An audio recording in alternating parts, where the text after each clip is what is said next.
In a dark, creepy room, a camera is recording. Jake cries and bleeds with a collar around his neck while the host's voice congratulates him for winning. He was promised to go home after the game was over, but the host says that it's time for the final round. 3 boxes are then revealed, and Jake must choose one. Jake pulls at a string to open a box, and a shotgun appears. The host thanks Jake for playing and pulls a string to drag a toy that eventually fires the shotgun, killing Jake. Meanwhile, 4 friends arrive at a summer house. It used to belong to James's uncle, who self-deleted after his wife tanked his investments. To celebrate Anita's birthday, the group spends the whole day having fun. In the evening, James starts a game of truth or dare, but Anita doesn't trust her friend's prompts and passes. Melissa asks for a dare, and James tells her to kiss Anita. However, Melissa doesn't want him to objectify her preferences, says no. James insists this is his house and he should get what he wants, and Anita admits she doesn't mind. The girls share a short kiss, and then James tries to kiss Melissa too,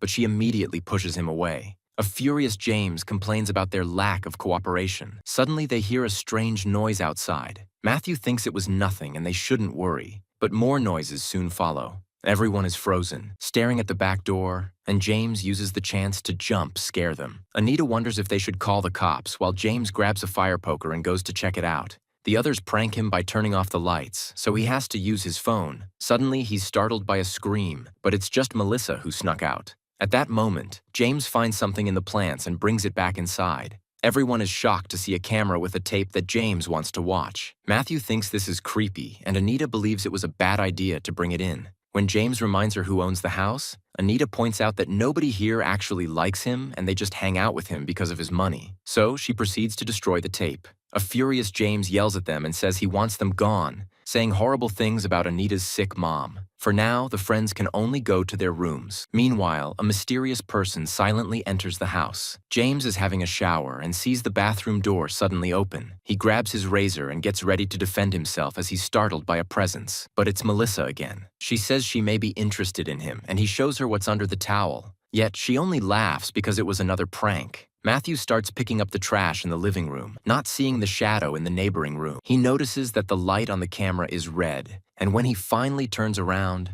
the shadow. After taking out the trash, Matthew goes upstairs and is shocked to find Anita unconscious. When he checks on Melissa, she's the same. He calls James, but the mysterious person surprises him from behind with an injection. Matthew runs downstairs to look for James, but he can't see him. He then runs outside and passes out. Sometime later, the 4 friends wake up chained to a wall with a camera recording. They see their attacker whistling and moving some stuff around before leaving the room. James starts pulling at the chain to no avail, and their kidnapper is amused by watching them on his security cameras in his dressing room. Afterward, the man returns to the room, and the group finally sees Barry, the masked host, who presses a button to bring the chains in. Then he does a countdown to start the show, and the lights reveal some mannequins that are supposed to be the public. As music and recorded applause play from a speaker, he introduces the 4 players to the public, and Anita is shocked to hear he knows details about their lives. Barry wants the friends to play rock, paper, scissors, but the group is confused, causing him to call for a commercial break and run back to his dressing room. When Barry gets some shears from a drawer,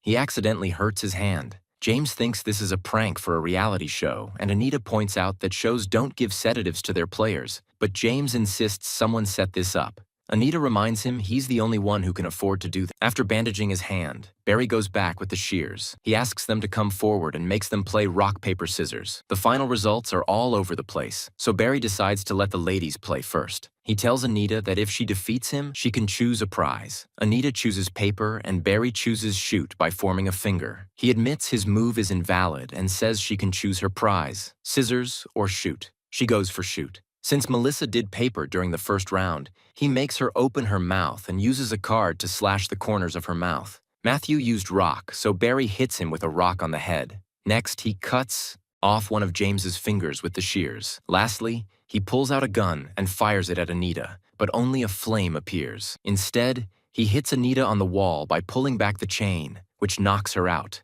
A few hours later, Anita wakes up. An argument ensues as James starts throwing accusations again. Suddenly, Barry comes back and reveals the wheel of pain on the wall. Everyone begs for mercy, so Barry says he'll give them a chance with a bonus round. If they confess to the worst thing they ever did, they get to leave or die. He asks James first, and when he refuses to answer, Barry hits him in the groin with a cane. James explains he was in a car crash and his father took the blame. The person he crashed into died in the accident because James never called an ambulance. Barry keeps pressing the cane until James says that the victim's name was Ashley. Barry puts the cane on Anita's neck to make her talk. She admits that to pay for her mother's surgery, she made an adult website and now regrets it. Then, Matthew explains he scams people online and has seen everything his friends have done on the internet. He tricked an old couple into giving him their identity, but didn't even get the money because he accidentally sent it into a blockchain. Melissa admits that the dog shelters she works for don't have enough money, so she sold some pit bulls to a dog-fighting ring, pointing out they would have been put down anyway. Afterward, Barry makes Melissa spin the wheel. The result causes Barry to give her a viewfinder, which she must use to go through some pictures. If she identifies the 3 famous cities in the photographs, she wins. She correctly identifies Paris, and when she passes to the next picture, a needle starts moving closer. The same happens when she identifies New York, but she fails the 3rd one. Barry says he must punish her. However, everyone convinces him to give her another chance. Melissa uses the viewfinder again, and as soon as she presses the button, the needle stabs her eye. Everyone panics and refuses to spin the wheel. So Barry does it for James and gets his favorite. He grabs a drill and explains he should chase James around the room, but he doesn't like the guy because he talks too much. So he flips a coin, and James ends up winning. Then Barry puts the drill in Anita's hand and tells her to drill Matthew's ear. If she doesn't, he'll drill Melissa and James. A countdown begins, so Anita has no choice but to drill Matthew's ear, leaving him in unbearable pain. She drops the drill when she's done and it breaks. Barry yells at her in anger and says she broke the rules before taking the tape from the camera and returning to his dressing room. He puts some tape on the videotape and writes Matthew's name before adding it to a pile of the same thing. Moments later, Barry returns to the room and announces that this round is a bit different. A screen calls the game Wild Card as he explains the rules. 1 question, everyone answers, and the highest score wins. Barry says he's asked 100 people to name the body part that aches the most and wants them to guess the answers. Matthew says head. Melissa says knees, and Anita answers stomach. James keeps trying to reach Barry to beat him up, but the chain just makes him fall. Barry freaks out and his own answer is neck, because they are all a pain in his. Next, Barry pulls out some pieces of paper with the answers. Number 1 is head, 2 is muscles, 3 is neck, and 4 is feet. Matthew points out that these answers don't add to 100, and Barry finds a last piece of paper with stomach, which is higher than muscles. This means Melissa has lost the game. After pulling the chains back, Barry activates his hydraulic press. The machine starts lowering its ram above Melissa and pokes her head, but Barry stops it. He announces a bonus round and asks the others if they want to change places with Melissa, but they refuse. After Melissa begs for her life, Barry makes the ram go again, and it cracks Melissa's head open. Afterward, Barry takes the tape away and returns to free Melissa's body while the lights flicker. He laughs as he drags the body away, leaving a trail of blood. In his dressing room, Barry takes off his mask and does to his face the same thing he did to Melissa's mouth. Other scars indicate this isn't the first time. Meanwhile, James keeps pulling his chain and hears a noise that he can't identify. At that moment, Barry comes back with a TV and plays a video of Rebecca strapped to a chair while also being tortured. Then he sits in front of Anita and takes off his mask. She says she's sorry before he puts it back on. The video then shows Barry killing Rebecca with a chainsaw.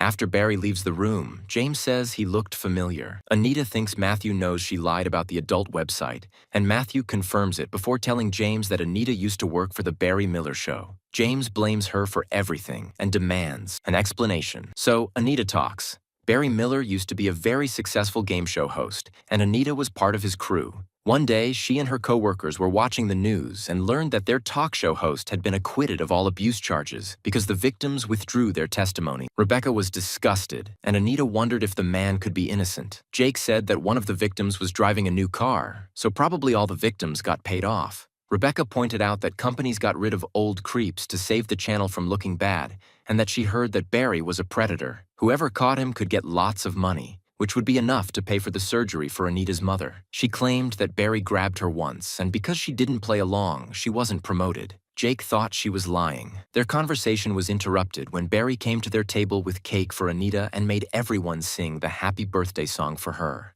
When Barry touched Anita's shoulders, Rebecca freaked out and asked him to stop touching women, creating a very awkward moment. Sometime later, Rebecca and Jake convinced Anita to file a complaint with Human Resources. They immediately offered to pay her well in exchange for her signing a non-disclosure agreement and leaving the company. In the present, Barry comes back and James says he shouldn't punish him, only Anita. In fact, he offers to help Barry with the family money and his dad's contacts. Barry pretends to be excited at the idea of getting his family and show back and says he'll send James's head to his father. Next, Barry brings out the head of the company lawyer to force Anita to eat his tongue. Meanwhile, James keeps pulling his chain and finally gets it off the wall. Suddenly, James knocks Barry down and gets ready to attack with a chain. But Barry presses a button to activate the hidden taser in the chain that electrocutes all three players until they're unconscious. Moments later, the boys wake up strapped to tables and notice nasty scars on their stomachs. Barry announces that the next game will be Incision Decision and throws a blade at Anita on the ground before rushing to his dressing room. Using the speakers, Barry tells them that there are 2 keys inside Matthew's and James's stomachs. To leave the room, they need to open the door. So, 1 key is enough.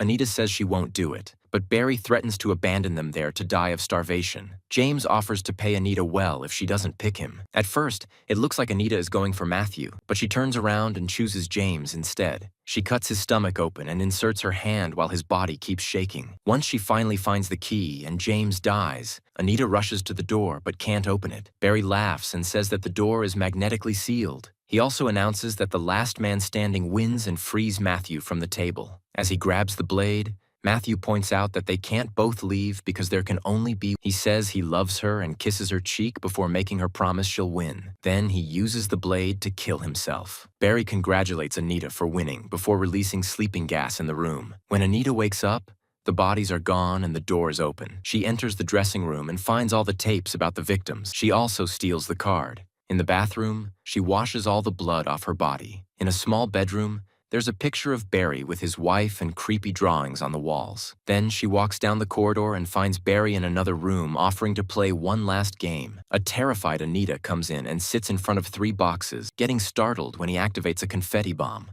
Anita wonders if this is all Barry is, and he answers that Barry is dead because she killed him. She offers to tell the world that she lied. But Barry doesn't react, making her wonder if he did do something. Barry freaks out and starts ranting about Anita's actions. Then he asks her to pick a box. If she doesn't, he'll kill her mother. Anita finally pulls a string to choose a box and reveals a cake inside. As Barry starts singing the happy birthday song, Anita pulls out the card and cuts Barry's face before running away. She quickly makes it outside and thinks it's finally over, only for Barry to activate the taser and bring her down. Barry explains that each of his facial scars represents a killing, so Anita has already made one for herself. Using the chain, he drags Anita back inside. He pushes her head on the cake and keeps her there for several seconds, but to her surprise, there are no hidden weapons. Barry tells her she's allowed to go and that the cake tastes terrible. Suddenly, Anita's face starts burning and her eyes turn red. She says that she can't see and yells in pain as she tries to run away again. However,